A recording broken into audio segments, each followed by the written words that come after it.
ரோகிணி அவ்வளோ மோசமா? அடக்கொடுமையே!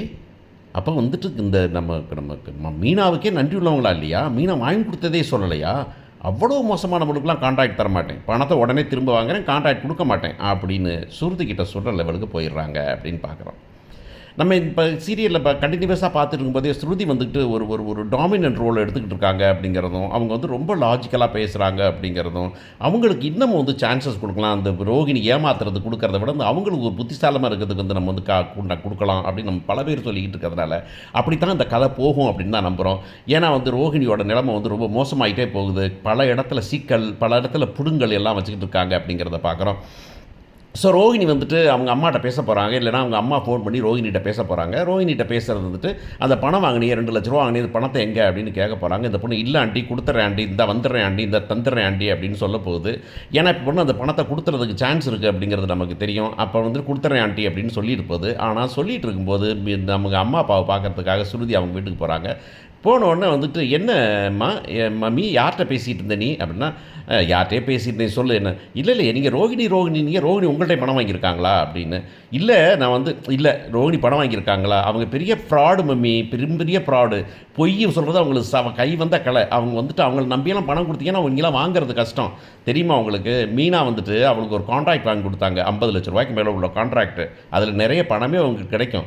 ஆனால் பார்த்தீங்கன்னா மீனா வாங்கி கொடுத்தாங்கன்னு சொல்லாமல் நான் வாங்கி கொடுத்தேன், நான் வாங்கிட்டேன், எனக்கு கொடுத்தாங்க அப்படின்னு சொல்லிட்டு போய், என்ன நீங்கள் இப்படி நன்றி இல்லாமல் இருக்கிறீங்கன்னு கேட்டாங்க. நான் என்ன நன்றி இல்லாமல் இருக்கிறேன், மீனா சொல்லித்தான் போகணும் இல்லை, அவங்கள எனக்கு ஏற்கனவே தெரியும், நான் அவங்களுக்கு ஏற்கனவே மேக்கப் பண்ணியிருக்கிறேன், அவங்களுக்கு வந்து பாடி இது வாஷ் பண்ணி விட்டுருக்கேன், நான் வந்துட்டு அவங்களுக்கு வந்துட்டு முகத்தை வாஷ் பண்ணி விட்டுருக்கிறேன், அவங்களுக்கு வந்து பெடிக்யூர் பண்ணியிருக்கிறேன் நான். ஸோ நான் நிறைய பண்ணியிருக்கிறேன், அதனால் வந்துட்டு எனக்கு அவங்கள தெரியுமே தவிர வந்துக்கிட்டு என்ன வந்துட்டு மீனா சொல்லித்தான் வரலை அப்படின்னு பொய் சொல்கிறாங்க மம்மி. அவங்க பெரிய ஃப்ராட். அவங்களுடைய பணத்தை கொடுத்துருக்கீங்க நீங்கள், எதுக்கு நீங்கள் அவங்களுக்கு அவங்களுக்குலாம் பணம் கொடுக்குறீங்க நீங்கள் அப்படின்னா, என்ன பண்ணுறது உங்கள் குடும்பத்தில் ஒருத்தங்க, எங்கள் குடும்பத்திலையா, நான் எங்கள் குடும்பத்தில் யாருமே பணம் நீங்கள் கொடுக்குற பணத்தையே வேணான்னு சொல்கிறாரு முத்து. எங்கள் மாமா அப்படி தான் சொல்லுவார், நானே தான் சொல்கிறேன், உங்கள் பணத்தையும் திருச்சி நீங்கள் செலவழிக்க எதுக்கு கொடுக்குறீங்கன்னு கேட்குறேன் நான்.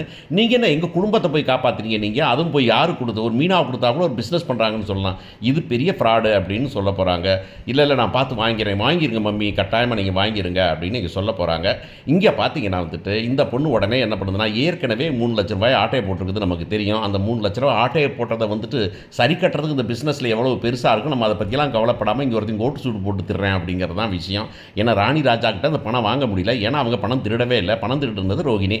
ஸோ ரோகிணி இப்போ என்ன பண்ணுறாங்கனாக்கா, சரி மனோஜிட்ட வந்து கேட்கலாம் அப்படின்னு பார்க்குறாங்க. ஆனால் மனோஜிட்ட கேட்டால் அவன் கொடுப்பானா அப்படின்னு தெரியல. அப்படிங்கிறதுனால திரும்பவும் ஒரு பிளானை பண்ணி மனோஜ்கிட்டே ₹2,00,000 ஆட்டையை போட போகிறாங்க. ஆட்டையை போட்டு கொண்டே கொடுக்க போகிறாங்க அப்படின்னு தெரியும். ஆனால் அதை கண்டுபிடிப்பானா அவன்னா, போதே கண்டுபிடிக்கவே மாட்டாங்க, ஒன்றும் பிரச்சனை இல்லை. பாண்டியன் ஸ்டோரில் வந்துக்கிட்டு மயிலோட அப்பா கண்டுக்கிறது இப்படி கண்டுபிடிக்க மாட்டாங்களோ அதே மாதிரி இங்கே கண்டுபிடிக்க மாட்டாங்க அப்படின்னு தான் தெரியுது நமக்கு. ஸோ கண்டுபிடிச்சிருப்பார். நம்ம நம்ம நம்ம நம்ம மீனா வந்து என்ன பண்ணுறாங்க, மீனா வீட்டில் வந்து சொல்லிட்டு கிளம்புறாங்க. சொல்லும்போது வந்து அவங்க அப்பா கேட்குற மாமா கேட்குறாரு, என்னம்மா என்ன பிரச்சனை அப்படின்னா, நான் ஊருக்கு கிளம்புறேன், வீட்டுக்கு கிளம்புறேன். ஏன் வீட்டுக்கு கிளம்புறேன் அப்படின்னாக்கா, காரணம் இல்லாமல் காரணம் இருக்குது, அவர் தண்ணியை போட்டு வராரு அப்படின்னு இந்த பொண்ணு சொல்ல போகுது. எல்லாரும் நினச்சிக்கிட்டு இருப்பான் ரோகிணியை தான் சொல்கிறாங்க. ரோகிணியெல்லாம் அவ்வளோ ஈஸியாக சொல்லிக் கொடுப்பாங்களா? இதில் என்னன்னாக்கா, ரோகிணி மோசமாக மீனா மோசமான ஒரு டிபேட் வச்சோம்னா, மீனா தான் மோசங்கிறது வந்து தெளிவாக எல்லாரும் சொல்லுவாங்க. எஸ்கேப் ஆகிட்டா பிரச்சனையில் எஸ்கேப் ஆகிட்டா எல்லாம் சால்வ் ஆயிருமா, வீட்டை விட்டு போயிட்டா எல்லாம் சால்வ் ஆயிருமா, ஆனால் வீட்டை விட்டு போகிறேங்கிறாங்க, அவர் குடிக்கிறாரு அப்படின்னு சொல்கிறாங்க. அப்போ இல்லைம்மா நான் சொல்லிக்கிறேன் கேட்டுக்கிறேன் அப்படின்னு சொன்னால், இல்லை மாமா நான் கொஞ்சம் நாளைக்கு நான் அங்கே போயிருக்கிறேன், எனக்கு நிம்மதியாக இல்லை அப்படின்னு சொல்லிட்டு அந்த பொண்ணு போயிட போகுது. போன ஒரு பார் பேச போகிறாங்க. இங்கே இல்லை இது என்னமோ வேறு பிரச்சனை, இவங்க மீனா வந்து ஏதோ பிரச்சனையிலேருந்து எஸ்கேப் ஆகி தான் போகிறாங்க அப்படின்னு சுருதி சொல்ல போகிறாங்க. என்ன பிரச்சனையாக இருக்கும் அப்படின்னு சொன்னாக்க, என்னமோ தேவையில்லாமல் வந்து இவங்க வேறு சப்போர்ட் பண்ணிட்டுருக்காங்க ரோகிணி, ஏதோ உள்குத்து நடக்குது அப்படின்னு சொல்லிட்டு பிளான்ட்டு அவர்கிட்ட சொல்ல போகிறாங்க. அவன்கிட்ட ரவி இது என்னமோ தப்பாக தெரியுது, ஏதோ ஒரு பிரச்சனை இருக்குது, நம்ம தான் கண்டுபிடிக்கணும் அப்படின்னு சொல்ல போகிறாங்க. அப்புறம் பார்த்தீங்கன்னா அடுத்த நாள் ரெஸ்டாரண்ட் போகிறாங்க. ரெஸ்டாரண்ட்டில் வந்துக்கிட்டு அந்த அம்மா வரப்போகுது. யார் இந்த கான்ட்ராக்ட் கொடுத்த அம்மா, யார் கண்டா அவங்க சேர்ந்தே வருவாங்களா ஃப்ரெண்டுன்னு தெரியல. இந்த கான்ட்ராக்ட் கொடுத்த அம்மா வரப்போகுது.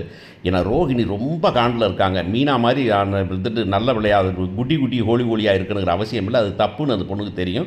ரெண்டாவது வந்துக்கிட்டு ஒரு மோசமான ஆளை எப்படி வந்து ஒரு பிஸ்னஸ் கான்ட்ராக்டில் விட விடுறது, அவங்க மனோஜ் உங்களுக்கு பேரை கெடுத்துட்டாங்கன்னா கடைசியில் மீனா பேரும் கெட்டு போயிருமே, நம்ம குடும்பத்து பேரே கெட்டு போயிருமே அப்படிங்கிறதுல ஸ்ருதி வந்து பார்க்க போகிறாங்க. ஆண்டி நல்லா இருக்கேன், நல்லா இருக்கிறேன் அப்படின்னு சொல்லிட்டு அப்புறம் வந்துட்டு இது கூட நான் வந்துட்டு ₹10,00,000 கொடுத்துட்டேம்மா அந்த கான்ட்ராக்ட்டுக்கு. யாருக்குன்னா இப்போ இந்த நம்ம ரோகிணிக்கு தான். ரோகிணி மனோஜ் வந்தாங்க, ₹10,00,000 கொடுத்துறீங்களா அதை பற்றி ஒன்றுமே சொல்லலை, 10 லட்சம் கொடுத்ததை பற்றி அதில் பெருசாக அது பண்ணிக்கல, அதுக்கு நன்றி கூட சொல்லலை மீனாவுக்கு அப்படின்னா. அப்படியா அப்படின்னு தெரியலையா? ஓ அது தெரியாதுல்ல, நீங்கள் கொடுத்துருக்கவங்க நல்லவங்க இல்லை ஆண்டி, அவங்க ரோஹிணி அவ்வளோ நல்லவங்க கிடையாது அப்படின்னு. என்ன சொல்கிறீங்க நீங்கள்? உங்கள் ஒரே குடும்பத்தில் எப்படி சொல்கிறீங்க? இல்லை, மீனாவே என் கோ சிஸ்டர் தான், ஆனால் மீனா ரொம்ப நல்லவங்க. அவங்க வந்துட்டு உங்கள்கிட்ட வந்துட்டு அவங்கள மீனாவை வந்து மதிக்கக்கூட மாட்டாங்க அவங்க கொஞ்சம் கூட. அவளை வேலைக்காரி மாதிரி நடத்துவாங்க அவங்க. அவங்க படிக்காதவங்க, பூ கட்டுறவங்க, ரொம்ப அசிங்கமாக பேசுவாங்க. ஆனால் அப்படி இருந்தாலும் மீனா வந்துட்டு நீங்கள் கொடுத்த சான்ஸ் அவங்களுக்கு கொடுத்ததுக்கு நீங்கள் வந்து இல்லை இவங்களை தான் வச்சுருக்காங்கன்னு சொல்லி சொன்னாங்க இல்லையா? அவங்க வந்துட்டு யார்கிட்டையுமே சொல்லலை. உங்களை நேராக தெரியும், அதனால் நீங்கள் வந்துக்கிட்டு ரோஹிணி மேலே இருக்கிற நல்ல மரியாதையில் தான் கான்ட்ராக்ட் கொடுத்தீங்க அப்படின்னு சொல்கிறாங்க அப்படின்னு சொன்னோன்னே இந்த அம்மாவுக்கு ஷாக் ஆகிடப்போகுது. ஏன்னு கேட்டால், அந்த இவங்களோட ஃப்ரெண்டு இருக்காங்களே, அவங்க ஃப்ரெண்டே வந்து மீனாவுக்கு எதுக்காக பண்ணாங்கன்னா வந்துட்டு நேர்மையாக இருக்கிறவங்க அப்படிங்கிறதுக்காக தான் பண்ணாங்க. அவங்களாம் சோஷியல் சர்வீஸ் பண்ணுற மாதிரி பண்ணுறவங்க, நல்லவங்க வேணும், நேர்மை வேணும். இதில் இவங்கள்ட்டே சொன்னாங்க, நீங்கள் வந்துட்டு புதுசாக வந்திருக்கீங்க அப்படிங்கிறதுக்காக தான், எனக்கு இதை விட நல்ல இடத்துல கொடுக்க முடியும், ஆனால் உங்கள்கிட்ட கொடுக்குறேன், ஆனால் நீங்கள் ரொம்ப நேர்மையாக நடக்கணும், இன்னொன்று அடக்க விலைக்கு என்னவோ அந்த விலையில் எனக்கு கொடுக்கணும்னு வேறு சொல்லியிருக்காங்க. ஆனால் அதை பற்றிலாம் இது வரைக்கும் கணக்கு கூட பார்த்ததில்லை மனோஜ் இவங்களும். அப்போ வந்துட்டு அப்படியா, அப்போ அதனால் வந்து இவங்களுக்கெல்லாம் வந்து இந்த நன்றி கொள்கிறவங்க, இன்னொன்று வந்து நேர்மையாக நடந்துக்காதவங்க, பொய் சொல்கிறவங்களாம் இவங்களுக்கு பிடிக்கிறதுக்கு சான்ஸே இல்லை அப்படிங்கிறதுனால, அப்படியா அந்த கான்ட்ராக்டை நான் ஏன் அவங்களுக்கு கொடுத்தேன், எனக்கு கொடுத்து ரொம்ப தப்பாக இருக்குது ஸ்ருதி, நீங்கள் சொல்கிறதெல்லாம் ஒன்று ஏன் ஆண்டி நான் வந்து பொய் சொல்ல போகிறேன், நான் சொல்கிறதுனா மீனா பற்றி சொல்ல மாட்டேன்னா, மீனா ரொம்ப நல்லவங்க, அவங்களுக்கு நீங்கள் கான்ட்ராக்ட் கொடுங்க, ஆனால் இவங்களுக்குலாம் கொடுத்தாலும் ரொம்ப தப்பு, நீங்கள் பின்னாடி கஷ்டப்படுவீங்க அப்படின்னு உடனடியாக ஃபோனை பண்ண போகிறாங்க. ஃபோனை பண்ணி மனோஜ் ரோகிணி போடு, ரோகிணி எனக்கு அந்த கான்ட்ராக்ட் வேண்டாம்மா, எனக்கு அந்த பணத்தை திருப்பி கொடுத்துருங்க அப்படின்னு சொல்ல போகிறாங்க. ஏன்லாம் அது இல்லைம்மா, எனக்கு கான்ட்ராக்ட் வேறு இடத்துக்கு கொடுக்கணும், நீங்கள் அதை பற்றி நம்ம பேச வேண்டாம், நீங்கள் பணத்தை திரும்பி ரிட்டர்ன் பண்ணிடுங்க அப்படின்னா, ஐயோ இப்போ தானே 2 லட்சத்தை நம்ம ஆட்டையை போட்டோன்னு போய் மனோஜில் சொன்னால், மனோஜ் சொல்ல போகிறான், ஐயோ நான் ஏற்கனவே என் ட்ரெஸ்ஸுக்கே 3 லட்சம் செலவு வச்சுட்டேனே அப்படின்னு சொல்லி மீதி 5 லட்சம் தான் இருக்குது அப்படின்னு போகிறாங்க. இப்போ இந்த 5 லட்சத்துக்கு எங்கே போய் பிச்சை எடுப்பாங்க அப்படிங்கிறது நமக்கு தெரியல அப்படிங்கிறது தெரியும். ஸோ அந்த பக்கம் பார்த்தோன்னா மீனா வந்துட்டு வீட்டை விட்டு கிளம்பி போயிட போகிறாங்க. முத்து அங்கே போய் சொல்ல போகிறான். அங்கே போய் அந்த பொண்ணு வந்து சொல்ல போகுது அவங்க அம்மாக்கிட்ட சொல்கிறத வந்துக்கிட்டு, ப்ராபப்ளி எனக்கு என்ன தோணுதுன்னா, அவன் கேட்டுருவான், அந்த பையன் தம்பிக்காரன் கேட்டு தம்பி வந்து மாமாட்ட சொல்லிடுவான் அப்படின்னு நினைக்கிறேன். எனிவே அடுத்த வாரம் வந்துக்கிட்டு ரோகிணி சந்தியில் சிரிக்க போகிறது நிச்சயமாக நடக்கும் அப்படின்னு நினைக்கிறோம். ஏன்னா இவங்க வந்துட்டு ரொம்ப கெட்டவங்க, ரொம்ப நாளைக்கு இருக்கக்கூடாது அப்படிங்கிறதுனால. யார் கண்டா இப்போ நான் அடுத்த வாரத்தில் வந்துக்கிட்டு நம்ம பிஏயும் வந்து நின்னாலும் நிற்கிறதுக்கு சான்சஸ் இருக்குது அப்படின்னு தான் எனக்கு தோணுது. எனக்கு வரணும், வந்து எல்லோரும் சேர்ந்து கும்முன்னு மொத்தணும் சொன்ன மாதிரி மொத்துன்னு மொத்தி கும்மணும் அப்படின்னு தான் தோணுது நமக்கு. இதை வந்துட்டு அப்போ எடுத்து கொடுப்பார் விஜயா எப்படி எடுத்துக்க போகிறாங்க அப்படிங்கிறது விஷயம் இருக்குது. இன்னொரு பக்கம் அண்ணாமலை இதை எப்படி எடுத்துக்க போகிறாரு அப்படிங்கிற விஷயமும் இருக்குது. இப்போ ரோஹிணி இன்னும் போய் சொல்லும் அப்படின்னு நம்புகிறேன் நான். அதையும் நான் எதிர்பார்க்குறேன். ரோஹிணி ப்ராபப்ளி என்ன பண்ணுனாக்கா, அந்த இவன் இருக்கான் இல்லையா நம்ம பையனை வந்துக்கிட்டு அந்த ஃபேமிலிக்கு தத்து கொடுத்துட்டு, இந்த அம்மாவை நீ ஊருக்கு போகணும் விரட்டி விட்டு, மீனா சொல்கிறதெல்லாம் போய் எனக்கு அவங்களுக்கு சம்மந்தமே இல்லை அப்படின்னு சொல்லி, நீங்கள் இந்த பையனை வந்துக்கிட்டு இந்த ஊருக்கே சென்னை பக்கமே கொண்டுறக்கூடாது, உங்கள் ஊரோட வச்சுக்கோங்கன்னு அவங்களோட அனுப்பிவிட்டு இது அதிரடி பிளான் பண்ணும் அப்படின்னு நம்புகிறேன் நான். ஸோ கடைசியில் மீனா வந்து சொல்லிவிட்டு மீனா மோகனோட இந்த மாதிரி தான் இருக்கும். ஏன்னு கேட்டால் ப்ரூவ் பண்ணுறதுக்கு யாருமே இருக்க மாட்டாங்க.